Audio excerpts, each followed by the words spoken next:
2016 came. There was a big opportunity for the Gambia that for the first time in the history of this country, we are able to remove a sitting president through the ballot box. It means that now we have an opportunity to reset our democratic culture from self-perpetuating rule to something else, whatever that might be.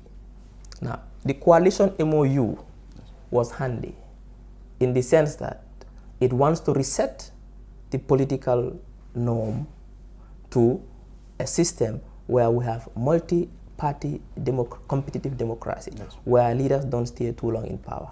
That is why they came up with certain general principles, key among which was what? A person who is elected as flag bearer will oversee a 3-year transition and will resign and conduct elections that he will not contest because he has the advantage of incumbency. Anybody who wins now starts the building of this great nation. Now, but that leader can come back after 5 years to contest the elections. That was the spirit. What are the consequences of that? It will mean that for the first time in our political history, we have a leader who has served not even his whole term and voluntarily resigns. That will reset our democratic culture into something very new. Now, that had failed so far. The danger is that, like I said, the dilemma, I'll come to the dilemma. If Barrow refuses to resign after 3 years, it is setting a bad precedent.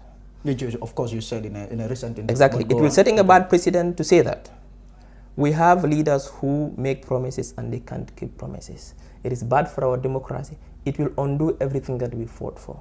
That is one thing. However, if he's forced out through a popular uprising and he's forced out, it is also setting a very bad precedent. It means that it will be, for a very long time in this country, difficult for a president to finish his or her term.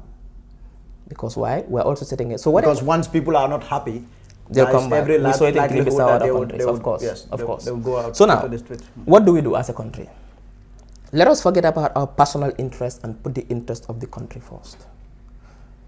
One thing can be done which will solve all these problems is what? For President Barrow to resign.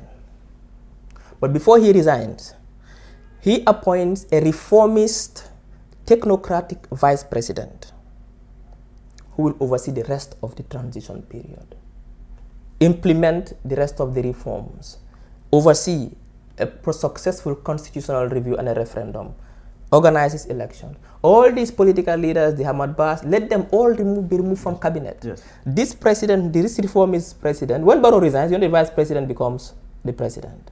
So the constitution is not really violated because the reformist vice president becomes the president. And then he can appoint a reformist, technocratic cabinet. Let them do the work. Let the politicians, Barrow, go and form his party and come back in 2021. Let everybody go and do their politics and leave these technocrats to run the rest of the 2 years of the transition. Like I said, we missed the opportunity in the first half. We're in the second half. Second half is going to be, the half time will end in January. Second half starts in January. The second half should not be a wasted opportunity. I think that is the only way that can take us out of this quagmire. Then, Barrow will not be disenfranchised, even though he'll resign, but he'll come back to contest in 2021. He wants to form his party. Let him go and form his party and do his work and then come back in 2021. Let all the politicians leave government. Let us get a technocratic, transitional reformist government that will oversee the rest of the transition, who had no political interest to contest in 2021. They'll just make a level playing field and make sure all other parties can come and contest in a free, fair, transparent, democratic election. I think that will take us out of this quagmire. Well, the good proposition there, but I'm not sure President Barrow will buy into that. Really. But President Barrow should look at the interest of the country first. We know he wants to, but this is a fair deal for him.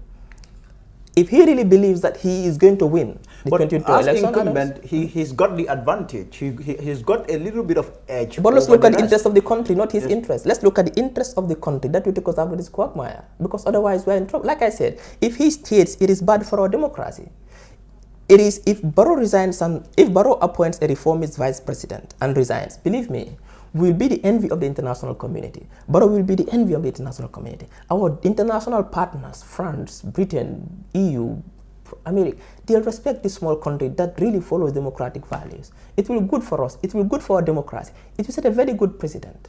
Nobody will lose in this sense because he will be allowed to run in 2021. He can run from his party.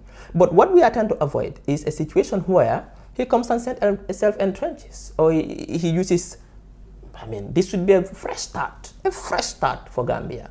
And we cannot allow this fresh start to be destroyed by people's personal